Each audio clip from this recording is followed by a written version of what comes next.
I can say to my new Samsung Galaxy S25 Ultra, hey, find a keto-friendly restaurant nearby and text it to Beth and Steve. And it does, without me lifting a finger. So I can get in more squats anywhere I can. 1, 2, 3.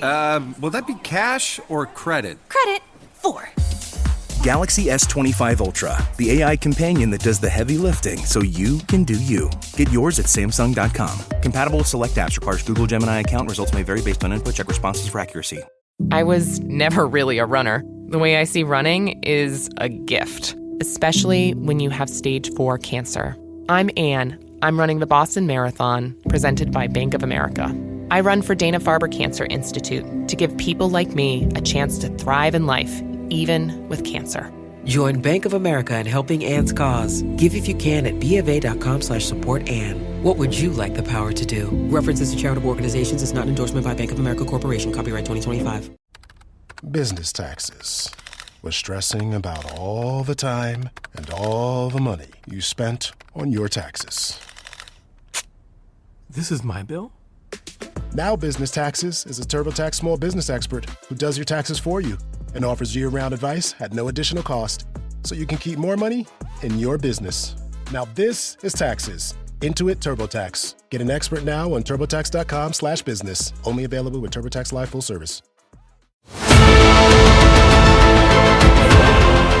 You're listening to Saucepans and Sidesteps.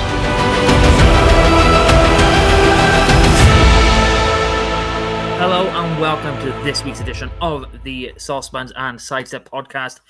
Joining me, as always, the man formerly known as Catboy and trying out a new nickname, Pringle. Good evening, gentlemen. Evening. That between us. I haven't heard the Pringle thing. This is news to me. Oh, it might be a bit mean, so we'll have to tell you off air. Oh, okay. Mean, though, was it? Well, it could be. Depends how you take it. No, I'm all right with it. He's all right with it. He doesn't mind. I'm okay. I'm proud of it. I made it this far.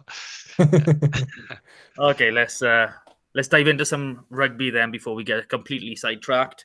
Bit of news coming out this past week. Joe Roberts has signed a new contract. So do we call him a Wales 13 wing? You know, the Wales utility back. No, let's just call him the best outside centre in Wales. He can do anything. Signed a new contract. Yeah, very happy with this one. Obviously, Joe Hawkins. Yeah, we're delighted because there was some vicious rumours going around on socials beforehand. Apparently, our friends down the road are signing all of our centres this season, which seemed untrue at the time, and it turns out it was untrue. So there you go. Yeah. What I do kind of like is some of the posters for the derby coming up this weekend. You know, Joe Roberts is on our side in some of them, so he's obviously staying. You know, even beforehand, this was all in the works. We knew he was staying. So, yeah, you know, we're building quite a tasty looking back line for next season. You know, a few more signings to come. It's going to be exciting. Expecting news every week now, coming on a Thursday. So, you know, a little bit late for us to really be reporting on in the podcast, but there you have it. So I think I've stalled for as long as I can, but there is a game to run through from this past weekend. You know, 17-29 loss against the Stormers. So Benji, you were live in the ground. You were actually, you know, loving. He was distracted by his prawn sandwich. Didn't catch a minute of the game. Oh, I tell you what, mine's usually I walk out that stadium feeling really, you know, could have done better, but I really enjoyed the hospitality experience. It's great value for money. It was so good. Yeah, it, you know, didn't dampen my day as much as I thought it would. Losing. He was off his face on champagne by then. Yes, that's pretty much that, yeah. But to be fair, what was it? You had a 2-hour free bar before kickoff, so yeah. I don't think you were. I don't think anything you could say was legible by the time kickoff. If anyone was on the fence about going to the Caravan Club, is well worth the money. I think it was 65 quid. You get 2 hours of bar, you get food. There's a Q&A with the players, and it's just a good time.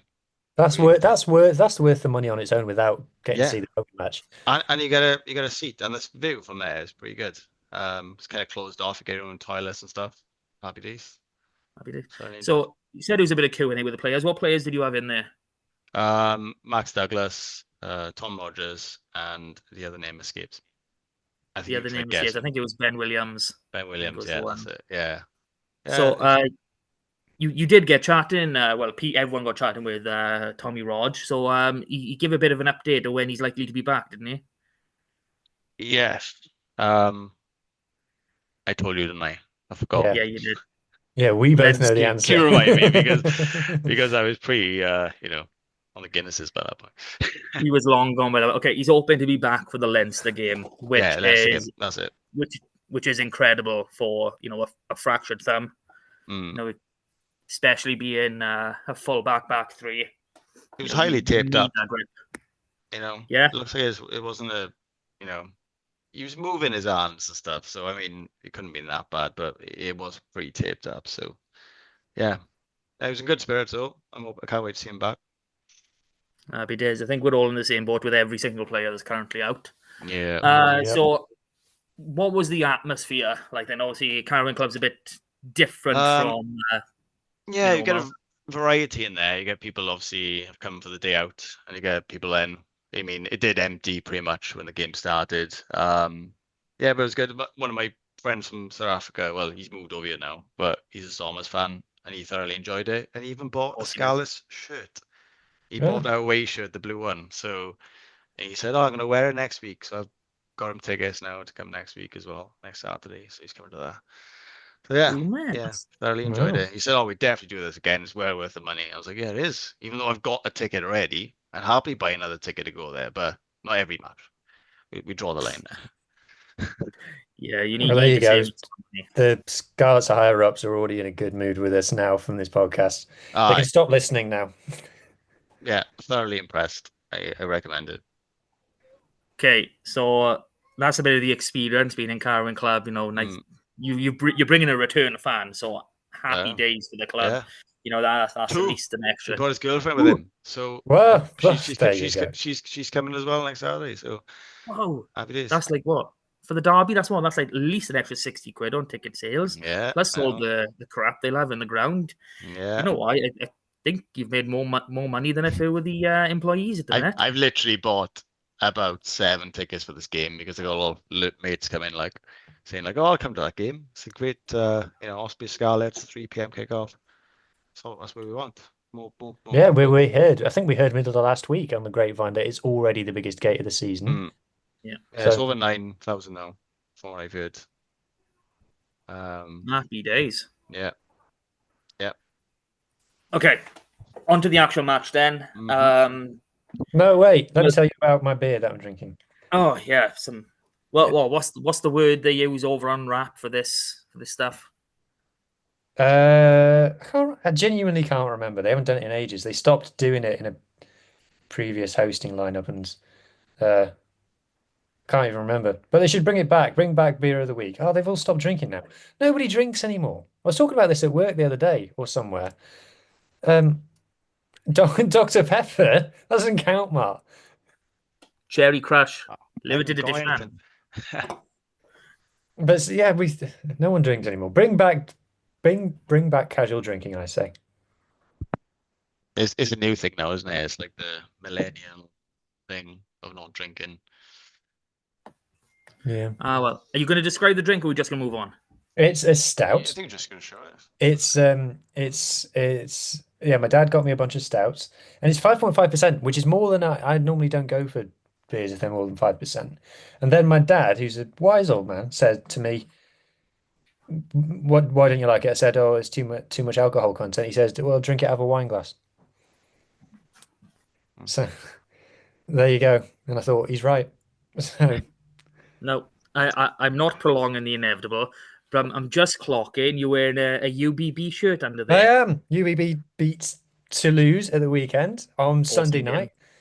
You just watch the first half. Just watch the first half of it. It was, oh my God, such good rugby. People will be like, "Oh, it was a Toulouse C team." Toulouse C team is still really good. Still had Peter Aki and Jack Willis and Saito and other people playing for it as well. Juan Cruz Malia, ever heard of him? So they were still playing. And it was at the big Matmut Stadium as well, so the big light show before kickoff and stuff. Robbie Knock, Sunday night, top 14. That's what we live for, boys. It is something that I didn't see till, well, I heard it through commentary, but I didn't actually look at it properly till was the amount of different nationalities in that Toulouse team. You got Belgian players, Spanish players. Yeah. It's brilliant. Europe is an untapped market. We need to be going in there ourselves, maybe grabbing a few boys at 18, getting them to turn out when they pass residency. There's this guy plays for Massey, plays outside half for Massey, but plays 12 for Spain. I have never seen a boot like it. He's called Lopez Tempo, and he genuinely he can kick them from 65 meters. I've never seen anything like it. On the angle as well. It's the best goal kicking I've ever seen. It's like, and he's one of those where he just looks like he's just tapped it and it goes forever. Unreal. Absolutely unreal. I agree with that one. That's what we need. You need a kick. Would be nice. Okay, the game. We lost. Didn't play well. They didn't play well. It was very messy. The end. Okay, so should we move on? Yeah. It's funny because I've been up until this podcast, I've been coming on and explaining why, even though we lost, we were the better team. In this game, the team that we played against was bad, and we were even worse. You can't defend them this time, can you? No. It is like that performance. We came to the park that day to win. We all expected it, and just didn't come about. You could just see the heartache on your face, but it's devastating what this one game has done. I could let Ulster slide. Yeah, I didn't let Ulster slide. The Scarlets are plumbing new depths of putting me in a bad mood. Because Ulster put me in a bad mood. This is just like, I think I'm hoping that I'm just going to be numb if things go wrong in the weekend coming up. But like exactly as you said, Benji, you can't defend it. Like the three things, right?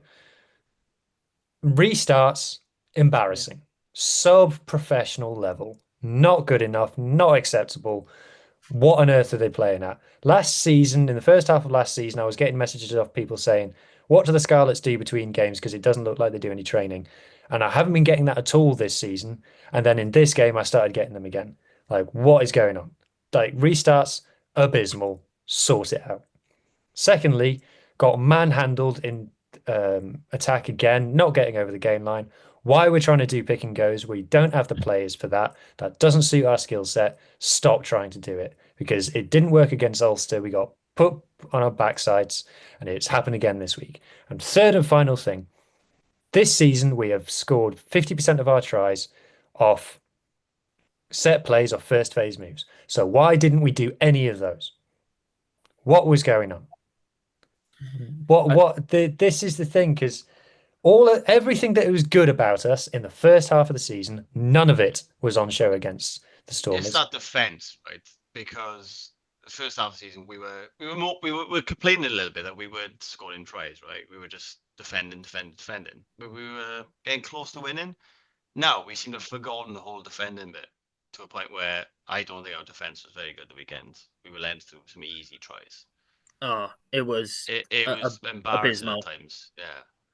Yeah. Like the third one, like the one where Zash just runs through.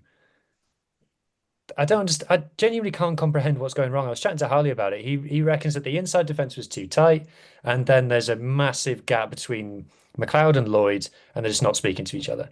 Now, Josh McLeod, you're the captain of the team, so you're going to take a bit of heat there. You should be organising the troops better than that. There's that. Look, let's not spend ages talking about it, but I think it's fair to say that there's a portion of the fan base that is turning against you and Lloyd in real time as we speak. And then it now needs to be asked the question of, with him leaving, is it worth making a decision and going a different direction with the 10 jersey, which is something that I know, Mark, you have advocated for, because again, Charlie Titcombe didn't get off the bench, and I'm left there asking, what was Owen Lloyd doing so well that Dwayne Peel was worried was going to go wrong by Charlie Titcombe coming on? Because, look, I'm I've always been the same, and you could even go back to last season when it became apparent that Sam O'Connor was going to be our third choice. Luke said coming into this season, I was like, give him minutes. It takes time, especially as front five forward, even any player actually, to get used to the pace and the physicality of the professional game. You need minutes to do that, and that's just not happening. In this specific case at 10, Johan's had a handful of okay to good games at 10. Plenty of good games at 15, don't get me wrong. And if we're putting a player on the bench that you're afraid to use, there's no point in them being there. Having someone as injury cover only on the bench, it just doesn't suit the professional game anymore. It might have been okay 10, 15 years ago. Okay, it might be okay when you can, use a 7-1 or, a 6-2 in certain cases. But, the way we are currently set up, we need to use a bench. We need to use a full bench. And selecting players we're not going to use is just absolutely pointless and is fighting against us. You got to feel them, though. The Charlie Ticker, absolutely. Archie, they're just not getting enough time. And next week, it's going to be the same. It's going to be the same issue. For me, I've turned the corner now where it's time to start Archie and have Caldor on the bench. It's time. The moment has come. And it might be that Archie struggles initially, and it might be that there's tough going. Some just need that, It's time. It's the moment has come. See, this is something that I know I've spoken a little bit with you about is Dwayne Peel and developing a total squad, depth in a squad.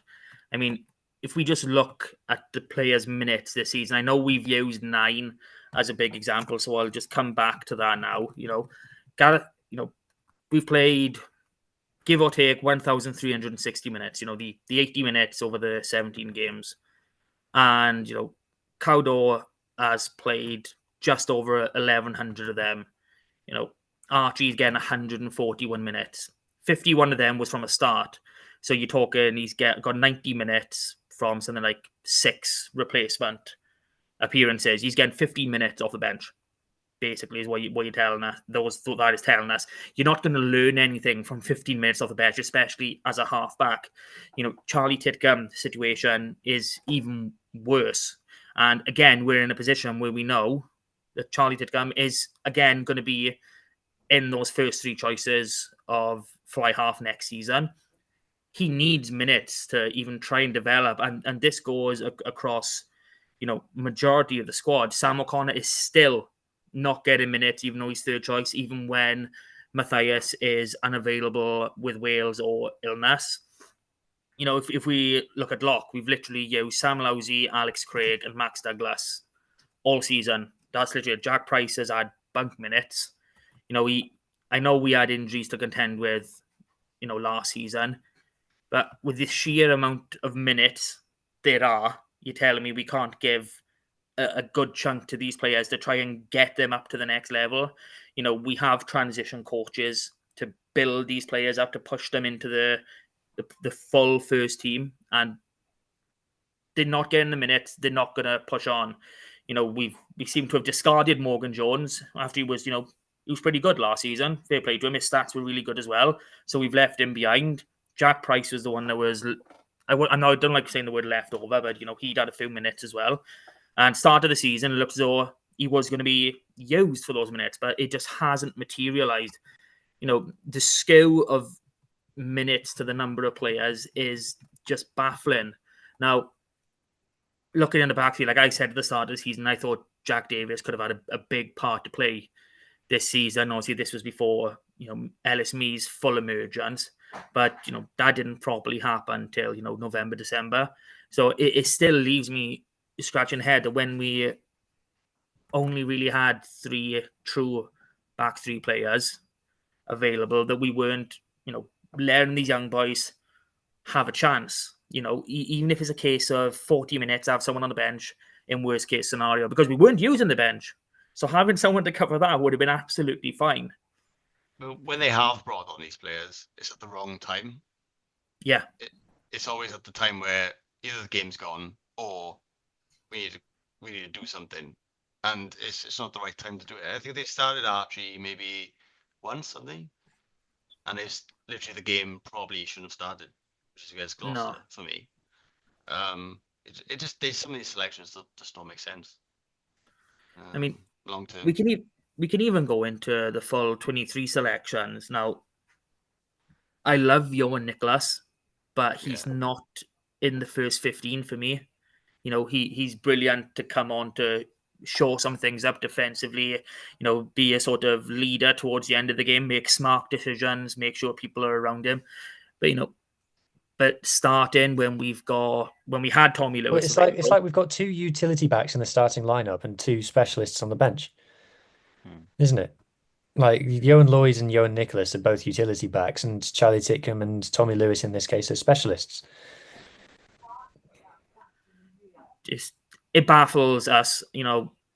We have these, you know, meet the management evenings and things like that, but you know, we don't really get to the crux of a lot of, you know, these issues. You know, our biggest problems, you know, game management, you know, the restarts is in there, and it seems now leadership. You know, because I honestly thought once Josh McLeod came back into this team, that's it. Defense is going to switch back on. You know, Ulster, Munster. Like I said, I pushed them aside. We missed our internationals. We didn't have our captain, but this game we had a few with the internationals back. We had Josh back, and it just wasn't there. I'm a lot more worried than I was, you know, 5 days ago. Yeah, going into next week, shall we say? Where was the driving maul? Like, Josh is aware that the driving maul's been going well this season. I'd like to think he scored 9 tries off the back of it. Did we try one? I don't. This is what I just. It's like you said, Ben. It's unexplainable. It's unexplainable. Do you know what it reminds me of? It reminds me of. Do you remember in? I don't even remember the year. I think it was one of the COVID years. It might have been 2021. It was straight after the Six Nations. We played against Sale at the park, and we Oh, I know. fielded one of the strongest Scarlets teams that has ever been fielded, like head to toe internationals. I think it was the only game that Lee Halfpenny, Johnny McNichol, and Sanjay all started in the same 15, and we got absolutely hosed by a bang average Sale side. I It think it just was around reminds the me of 16 that. knockout. Yeah. And I can remember this game because it was one of Jack Morgan's last games for us. And that was the first time I really truly realized that he can be physically dominated by a bigger pack. And, you know, he is an absolutely brilliant player, but we're still seeing that to this day. When you look, if you go back to Wales, England, you can see that certain players can get dominated. They can be absolutely amazing, but if they don't have the size to go behind them, and I hate being that person that's saying you need size to be a top end rugby player, you know, it does count against you, especially in the forward pack. So we did a bit of a 3-word reaction on the social. So I'm not going to go into too much detail. I'll read out a couple. So Shinobi 1, need new 10. Paul Thomas, same repeating story. Natalia, what a mess. Mike Baker, season is done. And Envis Jones, disappointing, no energy. So, what do you boys think of that? I agree with the 10. You know, we do need Sammy back. I think we need a bit more control there. Don't we? That is for me the biggest thing is that Johan Lloyd can't control a game, and I don't think he's a bad player. I think he's a good player. He's just not in that position for me, and I've seen that from even when he's played well. I'm like, he's not natural in that position. He wants to run it. You know, I can understand it from his point of view. I don't see why he wants to be a 10. I mean, I don't understand why he wants to be a 10. Yeah, just looking at his own performances, I don't understand how you, as a professional player, when you've had the analysis of the last 18 months, 2 years, I mean, he's got to be close on 25 starts at 10. Or at I'll least tell you, 25. hang on, I'll look it up. Keep talking. And surely when it comes back to the analysis every single Monday, to whatever day it is, it's the same old story. You're not kicking enough. You're not kicking well enough. 31 starts at fly half, he's had. and he's still running around like a headless chicken. I mean, I think it was quite literally after our first score on Saturday, and it was nice and simple. We took the restart. I think it went. I don't know if we took contact or not, but it went to Lloyd, and he's like, "Oh, you just boot this away now," and he ran straight into traffic. And I've got no That's his problem. instinct, isn't it? That's what he wants to do, and I respect he wants to do that, but he's not a playmaker. He wants to be on the wing or a fullback where he can have time to run, and I can totally get that. But why do we pick him at 10? It just makes no sense. Yeah, it baffles. I mean, if Sammy was fit, I mean, God, if they ever picked him over Sammy, I'd be a bit annoyed. Well, I think we did one game, didn't we? We've done a couple of times. It was a bit of a game plan, the way to try and run it first, and when that inevitably doesn't work, bring Sammy on and he will. Well, that's what he did against Bulls, I think. I think Sammy came on the last half hour, something like that, and controlled the last portion of the game, and we won. I think this. So Sam's appearances for us this season. So they started the game against Cardiff at home, which obviously didn't go well. He actually, it didn't go well. He had some good moments in that game, but overall didn't go well. Then started the game against Connacht, which obviously was a narrow defeat. He came off the bench against Cardiff away for the final 12 minutes, which we ended up winning when we were down to 13 men. Bulls, he came off the bench in that one, played the final half an hour in that, so significant game time, a significant time off it. Played the full 80 against Zebra. Played the full 80 against Black Lion, which we won. Obviously played the full 80 against the Ospreys away, where we were the better team and lost. He was very good in that game. I remember talking to Mart about it. Played 48 minutes against the Dragons, and it kind of fell apart when he went off, and played 11 minutes against Gloucester, obviously, and things fell apart when he went off with a broken collarbone in that one. Yeah, I mean, when he does eventually come back, and I know a lot of people were hoping it was going to be this coming weekend, I think there's been, mismatch in reports of when he is and is not going to be back. I think the round of 16 knockout game is when he was originally due back. Hopefully he is still on track for that. But even when he does come back, it's not going to be a case of we can't expect him to play full 80s right off the back. A broken collarbone is a big thing to come back for, especially with the type of 10 years where he is, a defensive maestro. He does go in for big tackles. He will defend. He'll put his heart on line, and that's just an easy way to re-injure or at least re-damage himself. So there's concerns there, obviously. But yeah, do you boys have anything else we wanna say on this one? Not good enough, just basically. I wish I asked Sammy when he thinks he'll be back.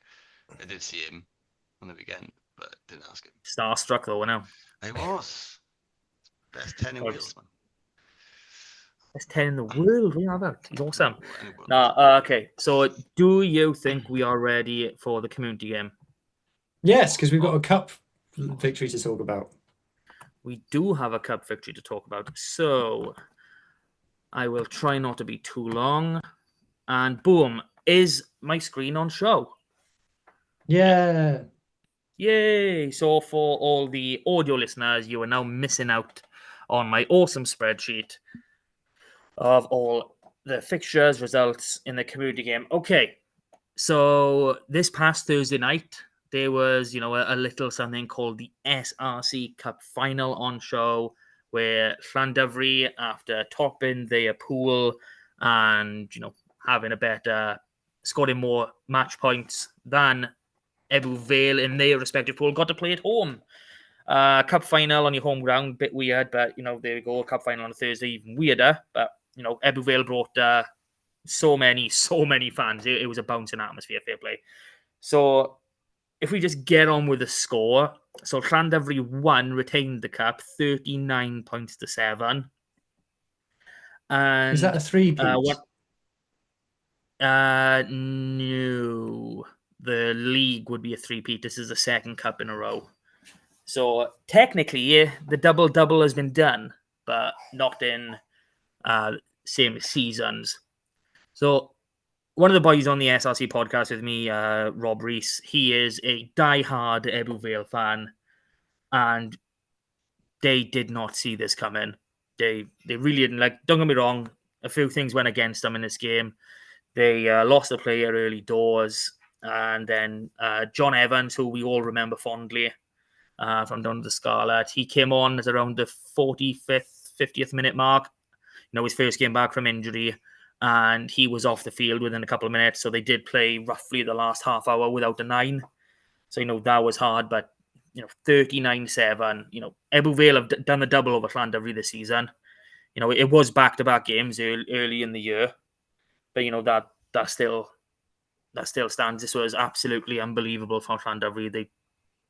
They did everything right. There was, I can't think of many complaints about the game that anyone could really moan at. Scrum was solid, line-out looked good. The general play was great, defense was awesome. And some of the tries were pretty special as well. Lee Reese, captain, got a share in the game as well, was his usual awesome self. There's a reason he's, I think, started all but one game this season for them. So in terms of our boys that were involved, we had Jack Davis, Cian Abraham, who bagged himself a try, and Ed Scragg. So big things expected of the Drovers now for the rest of the season. It's going to be interesting the way the playoffs are now set up. We could see Llandovery go to Ebbw Vale in one of the rounds. So I would be very, very excited for that. There was a game in the SRC League where Carmarthen Quins, who just can't buy a win, went down 42-17 away to Pontypool. Boys we had involved in that, we had Gabe McDonald, Ellis Price, Keanu Evans, and the under-18 Ocean Williams in the starting lineup. We also had Ellis Payne on the bench. Again, I've been saying the same thing about Quins probably since early January. I don't know where they go from here. When they're not getting Charlie Titcombe, who somehow single-handedly turns this team around, and without their captain, Tom Phillips, there's just nothing there, and it hurts me to say that. So fixtures for this week, it is back into the normal SRC League for everyone. So Carmarthen Quins are hosting RGC, and Llandovery are away to Swansea. Okay, let's pick up the pace now. So into the Premiership, Llangennech went down 26-45 at home against Brecon. Narberth picking up a win, 22-6 at home to Bonamine. It's a good win for Narberth in what's been a very underwhelming season. Newcastle Emlyn just falling short, 42-36 away to Ystrad Rhondda. Great performance from Newcastle Emlyn there. So fixtures to this week, we got Llangennech travelling to Neath on Friday night. We've then got Narberth travelling to Merthyr, and Newcastle Emlyn get the bye. Championship West, Crymych won 31-26 at home to Gosainan. And this was an unbelievable win for Llanelli Wanderers, 38-29 away to Tata Steel. This was first v second. Oof. Now, there's still a lot of games left to be played. I think Llanelli Wanderers might have 6 games or something like that. But they've just given themselves a clear run for the title and the only promotion spot. So, congratulations. Just got to keep it up now and just go through to the end of the season. And they've still got the Championship Cup final to go for, which is against Tondy, who I believe they've done the double over this season as well. I will have to check. That'll be amazing. One's getting into the Premiership. That's an unbelievable achievement, if it happens. One sec, boys, 1 sec. I'm really sorry. I've got to do this, otherwise I'm going to be really annoyed with myself. I just want to check where they came last season. Did they finish as champions? Yes, they did. So look, they finished champions of Division 1 West last season, won Division 1 Cup, and now this season, the first one in Championship West. They're looking like they're going to win it and win the Championship Cup. A double-double in 2 different leagues, consecutive leagues. That would be us. Not unheard of, but they are very, very difficult to come by. So, fixtures for this week, we got Ammanford travelling to Gowerton, and a bit of a derby in Llanelli Wanderers hosting Crymych. Down into 1 West, Hendy won 21-15 away to Kidwelly. Pringles Ponta Delice won 17-10 at home to Pencloud, who are relegated. And then Tenby again, another massive result, 64-19 at home to Wellingball. They are now played the same amount of games as Tenby in first, and they're only 1 point away from them. This race is going down to the wire. It's going down to the last game. It is quite intense to see how this one's going to play out. So, fixtures, we got Aberystwyth at home to Wellingball, see what they can do against them. Kidwelly travelling to Buryport, that's a tasty enough game in itself. Tenby at home to St Clair's, When I Laid at home to Pencloud, and Hendy hosting Ponta Delice. Surely you were going to that one. Pringle? Well, are you going to this one, or is it going to clash with... Oh, no, it's clashing with the Scarlets, isn't it? I don't understand that they let a derby, clash with the local derby as well. Yeah, I know. I just thought I'd love to you'd go, have to go to obviously, that. but Yeah, it is. Right. Scarlets comes first. Scarlets come first. Here's what it is. Never mind. 2 West Central, Burnham pick up another win, 32-26 at home to Aberafon Quins. They get to play again at home against Pencoed this coming weekend. 2 West, Fishguard, 67-12 winners at home to Betos, and Carmarthen Athletic travelling to Whitland and picking up a 52-19 win. Fixtures for this week, we got Betos at home to Carmarthen Athletic, Milford hosting Lucker, Fishguard travelling to Nangaredig, Whitland at home to Lambda, Larne getting the bye. So they're not going to push their case for the league title any further this weekend. Division 3 West, we got Aberaeron, 61-5 winners against Kevin Nathan, who are relegated. Haverford West, 64-24 winners at home against Am United. Tumble winning 65-14 away to Llangadog, who are also relegated. And another relegated team, Pontyberem, 14-32 losers at home to Cardigan. So fixtures for this week, we got Aberaeron at home to Christ, Cardigan at home to Haverford West, Llandilo travelling to Kevnathan, and a bit of a Gwendraith derby as Tumble host Pontyberem. 4 West Day, Narberth Athletic 27, Pembroke Harlequins 22. Hell of a scoreline here, 99-pointer. St David 77, Llanabada 22. And Neyland being run down to the wire, 25-24 winners away to Crymych Tairua. Now, they are now officially champions of 4 West A. Congratulations, Neyland. You're going up. Going to be good to see you in 3 West next season.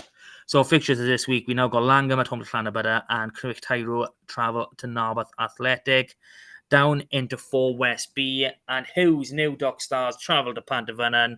They scored 66 points. They conceded none. They bagged promotion. They're going on to win this league. There's no doubts there. So other results, we got Pontiac 37-34 winners at home to Binya, and Trimsaran, who are looking for that other promotion spot in this league, 22-5 winners at home to Fall Bay. Fixtures for this week, we got Binya at home to Tregaron, Pontiac travel to Furness, and Trimsaran host Pennybank. With the youth clubs, we do have a result to bring you in the Carmarthenshire play quarterfinals. Tumble beat Pontyberem 44-8 away from home. And in the Carmarthenshire Cup, we've got a semi-final coming up this weekend. Llandilo hosting St Clair's. And that brings the community round to an end, my friends. How are we all feeling?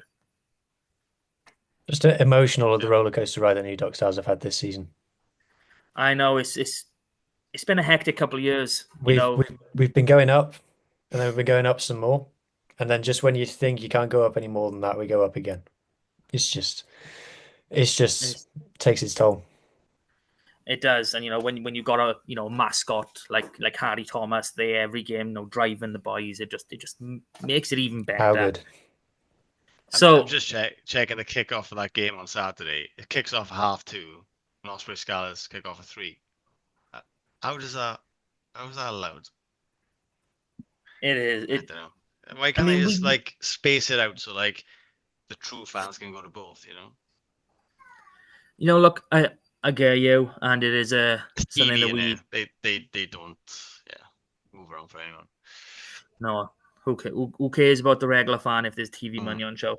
But it's something that we've all posed the question for. If we did manage to separate the community game from the professional game, how many fans would that mean extra for the regions? Would it mean none? Would it mean some? Would it mean a lot? No one can really answer that question unless it's tried. Which in France, it's all separate. In Yeah. France, they don't have the clash. Exactly. They thought about this system, but there we are. Okay, so on to this week. A little thing known as the West Wales Derby at Parc y Scarlets. The once almighty, I will say, Scarlets hosting the upstarts, the Ospreys, led by a plethora of former Scarlets. Richard Kelly, Mark Jones. It's just basically a B team. I mean, coaching staff as well. Like, now, I'm only playing around for any Ospreys that are listening. I'm sure there's a lot of them. Yeah, I'm sure there's a lot. Yeah, and I was really, really angry. After watching the Stormers game, and I was thinking, we have really hit ourselves quite low down the barrel. We're not putting ourselves in a position We're to win. 14th in the league. How are we 14th in the league? How has that happened? Well, we were I know 7th 2 games ago. We were 6th at one point, like Sixth, 4 games ago. Yeah. it is unreal the downward trajectory we have been on. But no, I was actually I was speaking with Benji, with Pringle, and I was like, we're not in a good position. I'm not that confident. And then I just started looking a bit more at the Ospreys last couple of games, because their big win since Mark has come over is Glasgow, and so I thought, I just had a little look at it, and I was like, no, they had second choice halfbacks. Glasgow now, they had an academy 12 and they had a fullback at 13. It was, don't get me wrong, any win against Glasgow up in Glasgow is boom, respect, you've got to be done. But the squad wasn't the greatest, and then onto Connacht, it's literally 5 minutes. 5 minutes is the difference in that game, and the Ospreys would have had essentially half of their points. Connacht just literally competed from I think, a 30-minute mark for 5 minutes. They just didn't bother playing. And again, credit to the Ospreys. You've got to take those opportunities when they're there, and they did. I think that's where my fear will come in. But I don't think that will come with us. I don't think we will have that sort of defensive lapse, knowing what this game means to everyone. Also, Derby Day is different, right? They want to win this one more than any. Yeah. So we are in a rather unusual position where it's a Monday night and we actually know who is going to be taking charge of this game. So, I've forgotten his name already now. It is literally, yeah, he's a South African that took charge of Wales against England under 20s and was at Dragons Ulster last week. Griffin Colby. Griffin Colby, that's the one. So, Carwyn, who hasn't been with us in a little while, he's stuck in work more than anything at the minute. But he's made a point by you. This is Colby's 6th league game for one of the biggest derbies in the league. Wasn't it like Ben Breakspear or someone like that? It was his 2nd league game was the West Wales Derby as well. Something like that. Yeah, that doesn't sound too untrue. And but to be fair, Mark, this is something that you've called for. You've called for neutral referees. Yeah. As a non-Welsh referee for the West Wales Derby. Look, don't be wrong. In that regards, I'm very happy. But I think a more experienced ref would be preferable. But I'm a lot happier with this result than it would have been if it was, one of the ARs, Craig Evans, for instance. I would have been, yeah. There's massive positives here in the fact that it's not a Welsh referee, and I'm really glad with that. But there's also that little and Nico. It was when someone awards a penalty to Leinster and they're not playing. Like, no, ref, there's 2 Welsh teams. You can't favour the Irish team. Sorry, I thought someone on this team was Irish. Are any of you Irish, for God's sake? Who am I supposed to award the penalty to? So the thing about the Ospreys at the moment, obviously, since they've had a Scarlets in charge, they've started attacking, and I think they're averaging nearly 30 points a game since Mark Jones took over. He won the league with the Scarlets in 2004, and apart from kind of the blip in that drags that down is the 13-all draw with Cardiff on New Year's Day. Apart from that, they've scored over 40 twice. They've scored 43 twice. They obviously scored 32 against someone, I can't remember.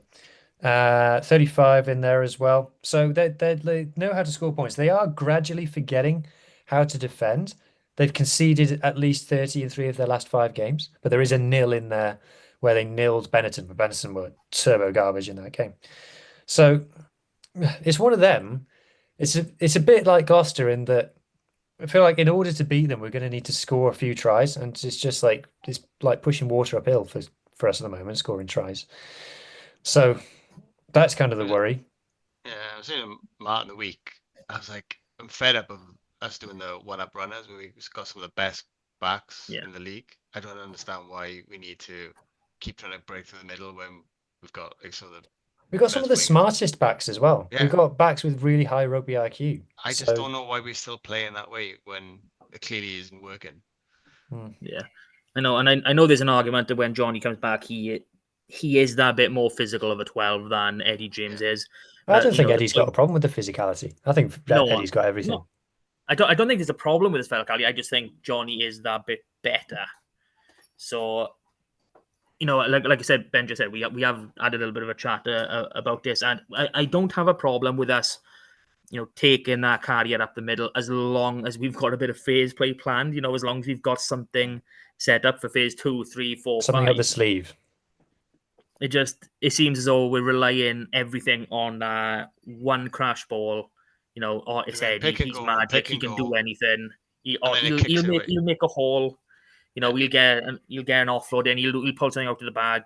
Maybe some soft hands of death or whatever we call them.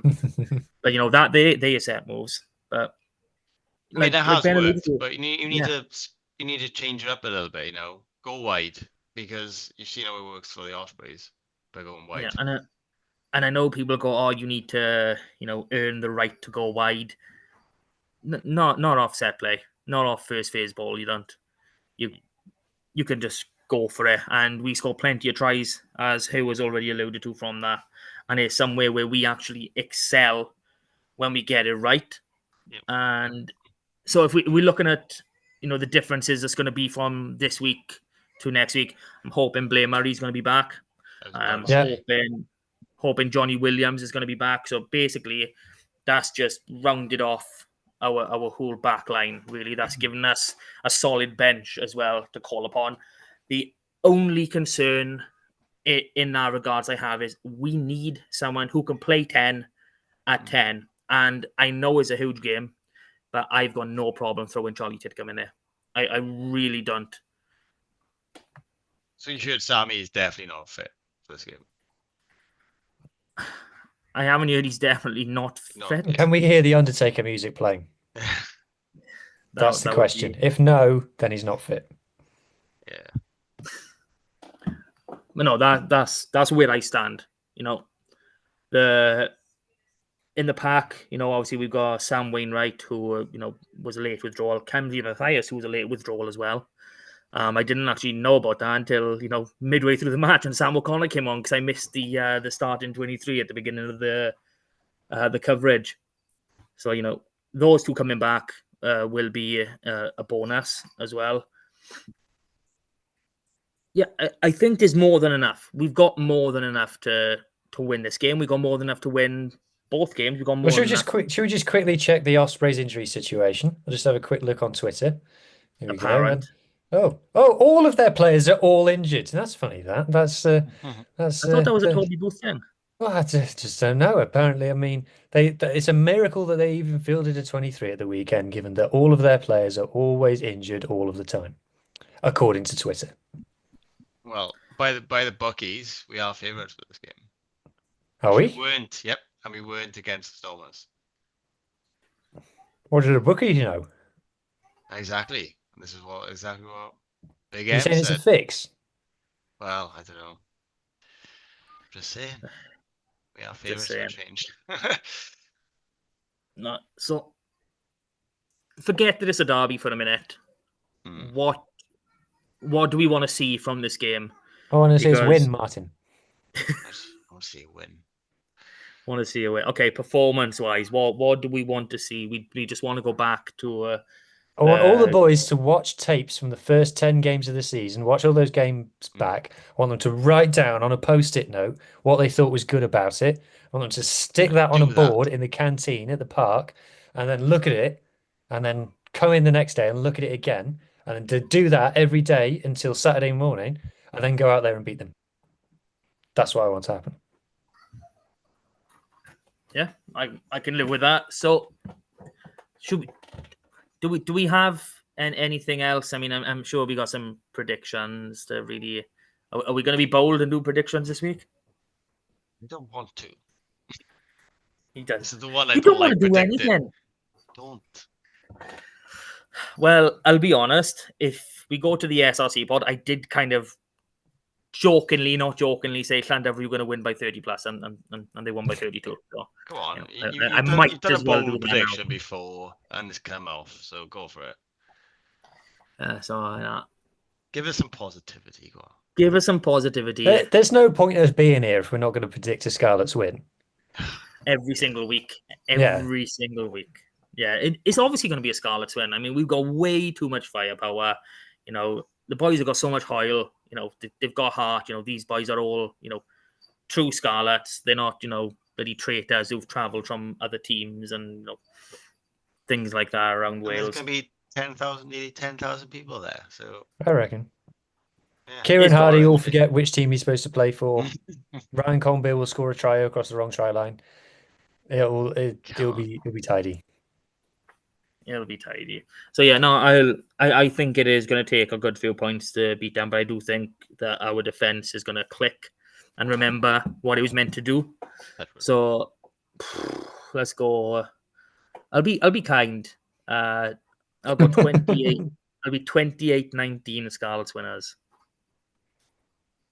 I reckon Osprey's on our try line with a minute to go when they're 6 points behind, and then Blair Murray intercept runs the length under the posts. Scarlets bonus point win. Job done, boys. Scarlets by 13. Christ, I was being positive going for 9. You've gone for 13. What about you, Ben? What are we coming away with? You've got to go bigger now, haven't you? No, I'm not. What's it now? 44 now? I'm not. I'm gonna say 29-23 Scarlets. That sounds too realistic. I don't like it. I know, but I just want to win, guys. Just want to win. I just want to win with 5 points every single game for the rest of the season. That's all I want. 3-0. Beat them 3-0. Happy days. Spend loads of money and win loads of games. It's not hard, is it? It's not complicated. Happy team. Just need to find the money. You just need to spend more money and win more games. All right? It's not. It's not rocket science. You just need to coach international players. That's it. Yeah. Okay. Who do we have? Anything else? Any annoying letters? Things like that to talk about? No letter. No letters. Okay, so that does bring us to the end of this week, and we're going to be more or less doing the exact same thing next week, and obviously talking about the first of an epic, double win on our road to the EPCR Challenge Cup final and champions, obviously. Oh bloody hell! I forgot we got to play him again after this. Yeah, I know. We got to go through this twice. We got to talk about them again next week and again. We're going to talk about them for 3 weeks in a row. Are you kidding me? I think that's a good point to end it on. If you've listened, like, share, subscribe, all that crap, you know what to do. And thank you, boys, for joining as always. And we'll do it all again exactly the same next week. Ciao, guys.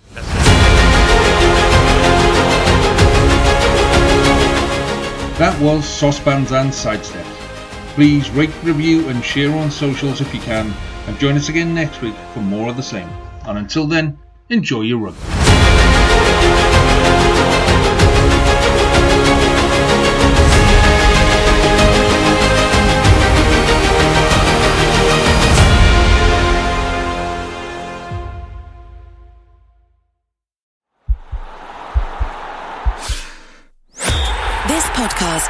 of the Sports Social Podcast Network.